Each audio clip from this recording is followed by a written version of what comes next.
اور جو امیج میں آج آپ کے ساتھ شیئر کرنا چاہتا ہوں یہ انشاءاللہ آپ کو کافی مدد دے گی سورۃ العصر کو گہرائی میں سمجھنے کے لیے۔ فرض کریں کہ آپ ڈوب رہے ہیں اور آپ اپنے ہوش و حواس میں بھی نہیں ہیں۔ دو چیزیں، آپ ڈوب رہے ہیں اور آپ اپنے ہوش میں بھی نہیں ہیں، تو کیا آپ کے پاس زیادہ وقت ہے؟ اگر آپ ڈوب رہے ہیں اور آپ بے ہوش ہیں تو کیا آپ کے پاس زیادہ وقت ہے؟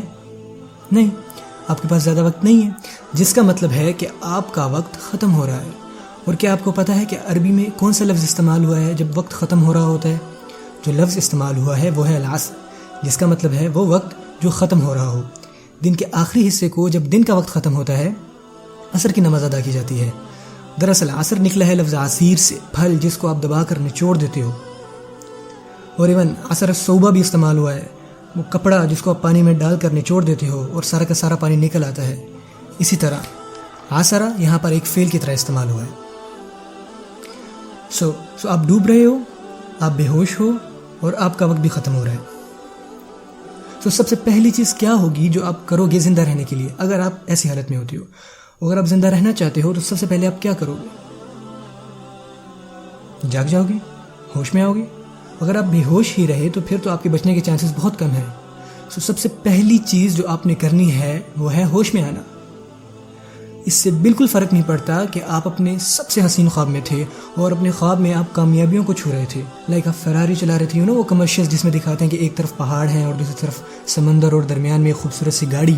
آپ اس طرح کے کسی خواب میں ہو جو کہ محض صرف ایک خواب ہی ہے۔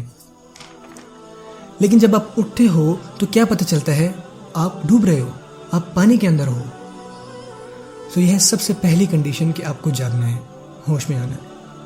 اور جب آپ اٹھ جاتے ہو تو کہتے ہو او یار میں تو اچھا بھلا خواب دیکھ رہا تھا، اس سے تو بہتر ہے کہ میں واپس سو جاؤں۔ اور اگر آپ ایسا کرتے ہو تو آپ کس طرح کے انسان کہلاؤ گے؟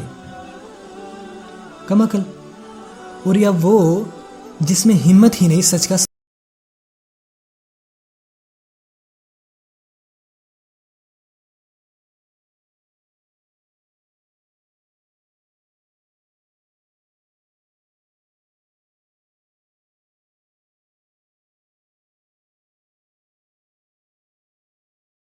وہ کسی کو قصوروار نہیں ٹھہرا سکتا سوائے اپنے آپ کے۔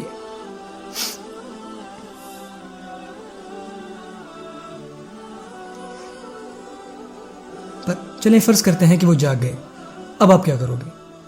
میں تو ڈوب رہا ہوں۔ اگر آپ کو تیرنا نہیں بھی آتا لیکن کیا پھر بھی آپ اپنے جسم کو حرکت نہیں دو گے اوپر کی سطح پر پہنچنے کے لیے؟ اور پھر آپ تیرنے کے طریقے دیکھو گے، کچھ طریقے آپ کو مزید نیچے کی طرف لے جائیں گے اور کچھ طریقے آپ کو اوپر کی طرف لے جائیں گے، اور جب آپ کو پتہ چل جائے گا کون سے طریقے آپ کو اوپر کی طرف لے جا رہے ہیں پھر آپ وہی کرو گے۔ دوسرے لفظوں میں پہلی چیز تھی آپ کا جاگنا اور دوسری تھی تیرنا۔ اور جب آپ اوپر آ جاتے ہو تو کیا ہوتا ہے کہ آپ کو کوئی نیچے کی طرف واپس کھینچتا ہے۔ اور کون آپ کو نیچے کی طرف واپس کھینچتا ہے؟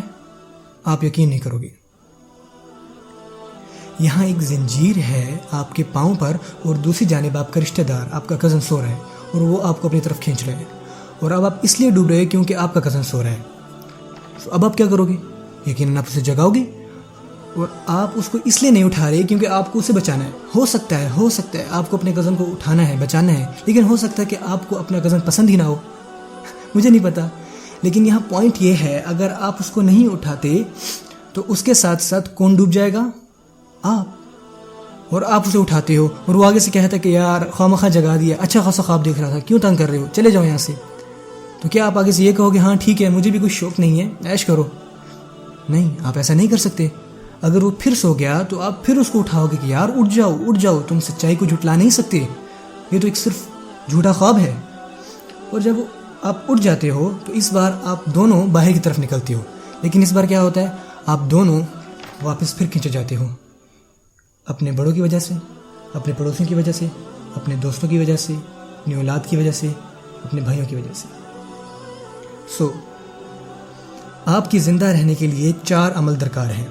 پہلے خود کو جگانا، پھر تیر کر اپنی جان بچانا، پھر ان لوگوں کو سمجھانا جو آپ کے ساتھ جڑے ہوئے ہیں کہ یہ سچ ہے، اور اگر وہ تھک جاتے ہیں اور اگر ان میں سے کوئی کہتا ہے کہ یار میں یہ مزید نہیں کر سکتا، ہم یہ کام بار بار کر رہے ہیں اور مجھے نہیں لگتا کہ میں مزید کر پاؤں گا، لیکن آپ آگے سے کہتے ہو نہیں ہم اپنی منزل تک پہنچیں گے، ہمت مت ہارو، ہمت سے کام لو، کیا آپ نے کبھی اس طرح کی کارٹون نہیں دیکھے جس میں کچھ لوگ کہیں سے بھاگنے کی کوشش کر رہے ہوتے ہیں اور ان میں سے کہتا ہے کہ یار میں تھک گیا ہوں، میں مزید یہ نہیں کر سکتا، اور دوسرا کہتا ہے نہیں ہم چلیں گے، ہم اپنی منزل تک پہنچیں گے، اور وہ پہنچ جاتے ہیں.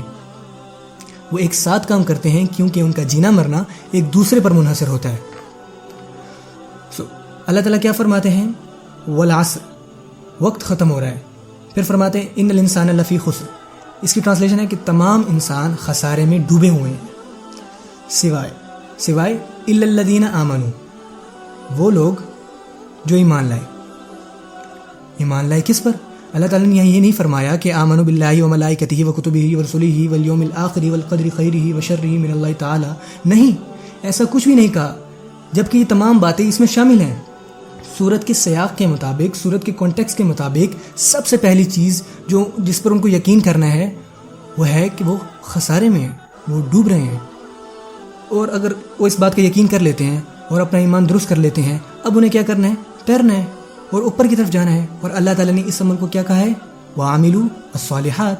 وہ اچھی چیزیں کرتے ہیں، وہ ایسی چیزیں کرتے ہیں جو حالات کو بہتر بنا دیتی ہیں. بائی دا وے، صالح یہاں صف کی نسبت سے استعمال ہوا ہے، جس کا مطلب ہے وہ عمل جس سے کچھ ٹھیک ہو جاتا ہے. کچھ غلط تھا اور آپ نے اسے ٹھیک کر دیا. مثلا ان کا تیرنا. اور جب وہ دوسرے لوگوں کے ساتھ بندھے ہوئے ہیں تو انہیں کیا کرنے کی ضرورت ہے؟ وَتَوَاصَوْا بِالْحَقِّ. انہیں دوسروں کو سچائی بتانی ہے. اور یہ صرف خبر دینا نہیں ہے، صرف ان کو بتا دینا نہیں ہے، ان کو اٹھانا ہے، ان کو اپنے ساتھ لے کے جانا ہے اور بار بار بتانا ہے. کیونکہ وَتَوَاصَوْا میں تکرار آ جاتی ہے، ریپیٹیشن آ جاتی ہے، کیونکہ یہ سچ ہے، یہ سچ ہے، یہ سچ ہے، یہ سچ ہے. ان کو بار بتانا ہے. آپ کو پتہ ہے کیوں؟ کہ وہ لوگ جن کو آپ بچانا چاہ رہے ہو، اگر آپ ان کو صرف عارضی طور پر اٹھاتے ہو 20 منٹ کے لیے، 30 منٹ کے لیے، صرف خطبے کے لیے، کیا ہوتا ہے جب خطبہ ختم ہو جاتا ہے؟ وہ واپس چلے جاتے ہیں، وہ پھر ڈوبنے لگتے ہیں. آپ پھر ان کو جگاؤ گے، وہ پھر ڈوبیں گے، آپ پھر ان کو جگاؤ گے. اور ہو سکتا ہے کہ آپ یہ کر کے تھک جاؤ اور آپ کا صبر جاتا رہے. اسی لیے اللہ تعالیٰ آگے فرماتے ہیں وَتَوَاصَوْا بِالصَّبْرِ. آپ کو اپنا کام جاری رکھنا ہے. اور صبر کا مطلب ہے استحکام، ثابت قدمی، ڈٹے رہنا، رکے رہنا. آپ کو اپنا کام جاری رکھنا ہے کیونکہ آپ کا جینا مرنا اسی پر منحصر ہے. اور اینڈ میں آپ تمام چیزیں کر لیتے ہو لیکن صبر نہیں کرتے تو آپ پھر بھی ڈوب جاؤ گے. اور اگر آپ ہار مان جاتے ہو، اگر آپ کے پاس ایمان ہے اور آپ اچھے کام کرتے ہو اور آپ لوگوں کو حق بتاتے ہو لیکن آپ کے پاس صبر نہیں ہے، آپ پھر بھی ڈوب جاؤ گے. تو سروائیول کے لیے آپ کو چاروں شرطوں پر عمل کرنا ہے. یہ تھوڑا مشکل ہے لیکن یہ ضروری ہے، اس لیے ان کے درمیان وا ہے. آپ نے دیکھی لاجیکل پروگریشن ایمان سے، عمل صالح سے، وتواصوا بالحق وتواصوا بالصبر، کتنی خوبصورتی سے اللہ تعالیٰ نے فرمایا ہے.